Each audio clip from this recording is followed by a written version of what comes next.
What's up, my good people? Welcome to Did You Know? I am Sam, your host. I hope you'll enjoy today's lesson.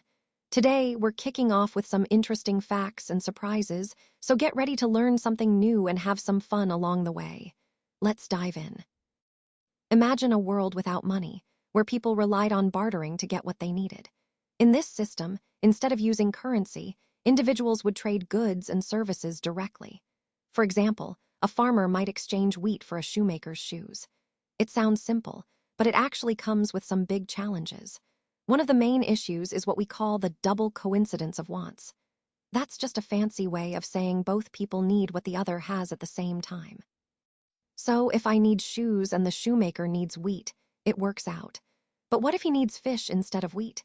Now, suddenly, it's harder to find someone who wants what you have and has what you want. Another problem is figuring out how much something is worth. How many fish should I give for a pair of shoes? Without a standard measure, it's really difficult to agree on fair value. And on top of that, many goods were perishable. Wheat could spoil, shoes last much longer. So, in this barter system, trading could get complicated quickly. This slide helps us understand why early societies moved toward using money as a more efficient way to facilitate trade and overcome these challenges. Now, let's take a look at the very first forms of money that societies used, often called commodity money.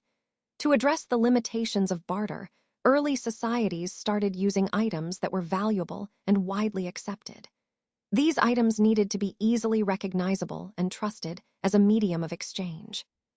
For example, cattle was one of the earliest commodities, since they're easy to move and very useful, especially for farming or food. But there are some downsides, like how hard it can be to divide them into smaller parts when needed. Salt was another important commodity, primarily because it was essential for preservation. Interestingly, this is where the word salary comes from, derived from the Latin word salarium, because salt was so valuable. Then there are cowrie shells, which were durable, portable, and naturally beautiful, making them ideal for everyday transactions in many cultures. Finally, precious metals like gold, silver, and copper played a significant role. They were highly valued because of their rarity and their attractive appearance. These metals became some of the first standardized forms of money, setting the stage for modern currency systems. Overall, these early forms of commodity money helped societies overcome the limitations of barter by providing trusted, portable, and valuable items for trade. So while commodity money was useful, it still had some issues, like inconsistency in size and purity. Around 600 BCE, something really revolutionary happened in Lydia, which is in modern-day Turkey. They invented the very first coins. These coins were made from electrum, a natural alloy of gold and silver. What made them special was that they were stamped with official marks. These marks served as guarantees of the weight and purity of the coins, which was a big deal at the time. This invention was revolutionary because it made trade much faster, easier, and more trustworthy. Because of this innovation, coins quickly spread across the ancient world, transforming how people conducted commerce. This development really marked a key moment in the history of money, moving us closer to the standardized, reliable currency systems we use today. So let's talk about the rise of paper money and banking. Carrying around lots of coins was not only heavy, but also risky. Coins could be lost or stolen easily. To solve this problem, Chinese merchants in the 7th to 11th centuries began issuing what they called flying money, which were essentially promissory notes, serving as receipts for deposited coins. This was a crucial step because it laid the groundwork for what we now know as banknotes. Meanwhile, in Europe during the 17th century, goldsmiths played a similar role. They had secure vaults for storing gold, and as a result, they started issuing receipts to their clients.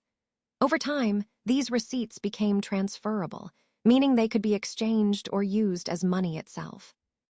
This evolution eventually led to the emergence of banks, institutions that not only held deposits, but also issued their own notes, and later on, began offering loans. These developments marked a significant shift from physical coins to more convenient forms of money, connecting directly to the overall story of how modern financial systems took shape. Today, most money isn't physical at all. Instead, we mainly use what we call fiat money, which is currency declared legal tender by a government. It's important to understand that this money isn't backed by a physical commodity like gold or silver. Its value really depends on the trust we have in the government and the overall economy. Now, moving into the digital age, the way we handle money has shifted dramatically. Most transactions are now electronic. Think about credit cards, online bank transfers, or mobile payments. This digital money makes transactions faster and more convenient, and it's become the norm for everyday financial activity. And then there's cryptocurrencies, which are a relatively new development. These are decentralized forms of digital money, Bitcoin being the most famous example, that emerged in the 21st century. Unlike fiat money, cryptocurrencies aren't controlled by any central authority, which makes them quite unique and sometimes controversial. All these developments show how money has evolved from physical coins and notes to a complex digital ecosystem, connecting directly to the broader theme of how technology is transforming our financial world. So to wrap things up, money really started out of necessity. It was all about making trade more efficient and fair for everyone involved. Over time, we've seen its form change dramatically, from cattle and shells to coins, then paper money, and now digital bits. But what's fascinating is that despite these changes in form, the core purpose of money has stayed the same. It's always been a medium of exchange, a unit of account, and a store of value. These functions are fundamental to how our economies operate. The invention of money truly is a cornerstone of civilization and economic development. It's what has allowed societies to grow, innovate, and connect in ways that wouldn't be possible without this essential tool. Thanks for watching, everyone. I really appreciate you taking the time to be here today. If you found these lessons interesting and helpful, I encourage you to subscribe to my channel. That way, you'll stay updated on more content like this, and I can continue to bring you valuable lessons. Remember, the key takeaway from this presentation is how continuous learning and engagement can really make a difference in mastering new skills. So, don't forget to subscribe and join our community. Thanks again for your attention, and I look forward to seeing you in the next lesson.